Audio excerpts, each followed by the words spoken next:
Hey everybody, welcome back to another video. This is Farhan Jamil and I'm making special videos for you so that you should get knowledge, awareness, tips, tricks, techniques, everything related to your IELTS preparation.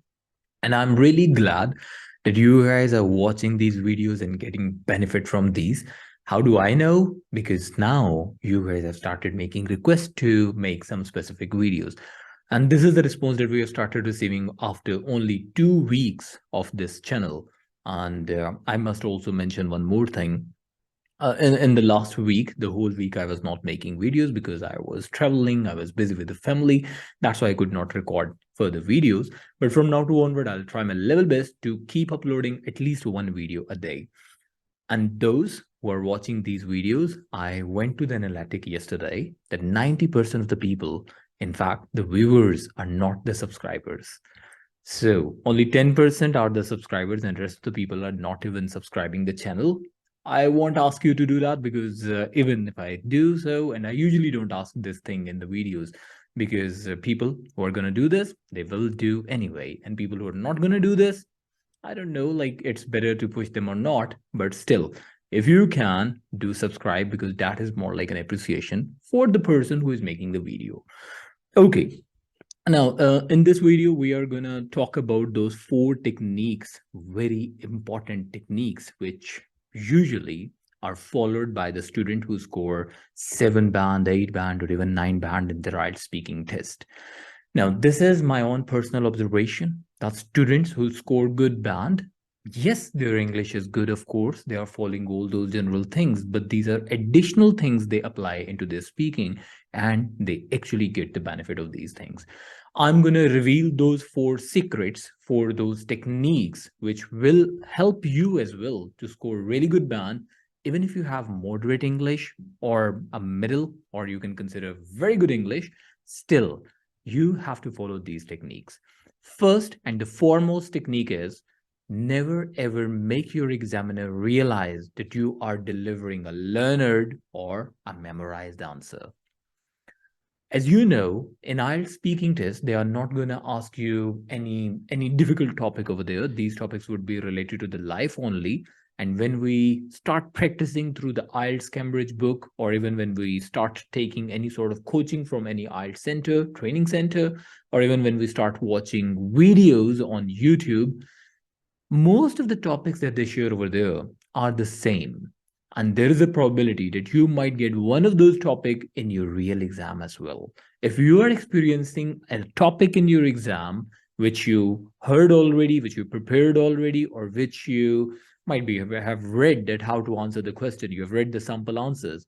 Now, even if you're delivering the same content, it should sound like a natural content. It should sound like you're thinking right now and then you are delivering it. It's just like you have to act natural.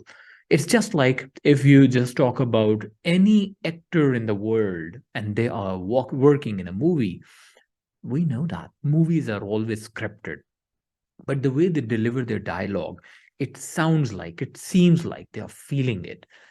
Same as when you are speaking in your IELTS test, even if you have practiced the same question in during your preparation, do not let your examiner realize that you are so glad that it's the same topic that you prepared earlier. Now it's the same topic which you are experiencing in the exam. Just simply feel it, deliver it, make some changes in that if required. And another thing is, from the same perspective, sometimes they give you the same topic, but there is very tiny difference in the question. The question could be, tell me about the favorite book. And after that, in the exam, they might ask you about when did you read your first favorite book?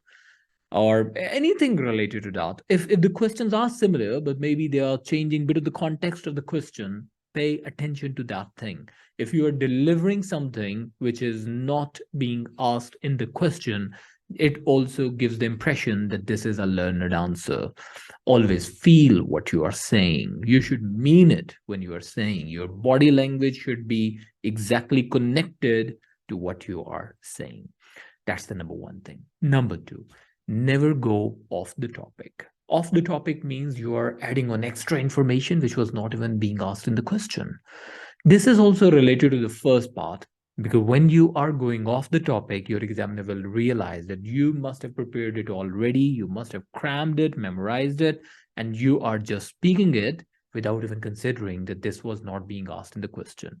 For instance, if they ask you, tell me about your job, or and you just start answering by saying, I work as a marketing manager in a company, and that company is located in that area. My office timing is from 7 a.m. till 9 p.m. My colleagues who work over there are really friendly. I really love working with them. And the skills which are required to work in my company are communication skill and might be your presentation skill, and other things like that. They just ask you the general thing about your job. They did not ask you that what skills are required in order to do the same job in your company, or how did you find your colleagues in your company, and what are the timing over there. Do not add extra information. Yes, you have to elaborate your answer, but it's not like you just simply give irrelevant example or too much example which are not necessary. So never go off the topic. Elaborate it, deliver 2, 3, 4 sentences for one question. That's it. Move on, specifically in the part one. And when you are talking about the part two, part one or part three, but when it comes to the part two, yes, you have to give example, but all the examples should be related to the question only. Because in IELTS, there is no perfect answer, there is no right answer, there is no wrong answer. It should be related to the question with the perfect English. So try to deliver the information which is exactly being asked in the question. Number three, never ever repeat the words. Repetition of word, even in speaking, is not allowed. Or when it comes to the repetition, people or students, when they try to avoid the repetition of word, what they do in reverse to that, they just simply start adding additionally, or they just simply overuse the transitional words or synonyms. You have to find out the balance. Don't just simply go in a way that you are delivering the content and you are just delivering a lot of transitional words over there. It should not happen over there. And last but not the least is, do not give yes or no answers only. Remember, in IELTS speaking test, do not just try to answer what they asked you. It's not about what is being asked. It's about how to elaborate it as well. For instance, if they ask you, tell me about your favorite color, you can't say black. And after that, there is a silence because you answered the question. What's wrong in that? Everything is wrong in that. What you should do, give an answer and elaborate it why. How? For instance, if they ask you a question, tell me about your favorite color. You can say, well, it totally depends on what exactly am I going to buy. If I have to buy a jeans, I would prefer to buy that in blue color. If I have to buy a shirt, that should be in black. Or if it's about car, cell phone, or most of the gadget that I own or that I buy, I prefer to buy those in black color. It cannot be one word answer. It cannot be one sentence answer. You have to elaborate it a bit because it's a speaking test and they can't assess your speaking if you are not speaking. So, yes, you have to elaborate your answer a bit, but if you remember, the previous instruction was do not try to go off the topic. So, again, don't give extra information and don't give very less information. You again have to find out the balance. So, these four techniques, if you start following, you will realize that now you are a better speaker, not only in IELTS speaking, but even in your general life speaking. But these are the things that your examiners are expecting from you, other than those things which are mentioned in the British rules or even in the general English or the IELTS rules, which were they are going to focus on the grammar. Yes, English is mandatory. They are focused on the vocabulary word. So all these things, vocabulary, pronunciation, fluency, those things are required. But these are additional things that you need to remember if you want to score good band. And these are the tips which those students who scored 7, 8, or 9 band in this speaking, they were following these. I hope that you will follow these instructions, and I hope you will find this video beneficial for you, for your preparation. If you want me to make any video on any specific topic, just let me know. I will definitely make that as soon as possible.